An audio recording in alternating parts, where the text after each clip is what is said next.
Welcome to Luca is a Billionaire, where the only thing I invest in is your answers. You start by confirming prerequisites. Steam must be installed and you must be logged in. Next, run the game as administrator so permissions aren't blocking the API. Once done, disable overlays. Steam, Discord, or third-party injectors can interfere and temporarily pause antivirus or add exceptions. Also, make sure the game executable is allowed through your firewall and Steam has network access. These steps fix most initialization failures quickly because the API needs both permission and network access to authenticate and connect. Now you dig into diagnostics. Check the Steamworks SDK or required redistributables. Missing DLLs cause Init to fail.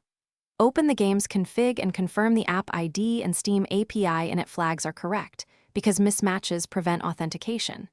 Then reproduce the failure and collect logs, Steam log, game log, or Steam CMD output to capture error codes and timestamps. Once you have that evidence, you can identify whether it's missing files, misconfiguration, or a version mismatch and target the repair precisely. Finish by repairing installations. Verify game files in Steam or run Steam's repair option to restore corrupted files. Make sure Windows updates, GPU drivers, and Steam runtime are current, and then reboot to apply changes. If the API still fails, clear Steam's download cache, run System File Checker, SFC, to fix OS issues, and test the game on another Steam account or PC to isolate account versus machine problems. One key troubleshooting tip. If logs show missing DLLs, reinstall the redistributables rather than.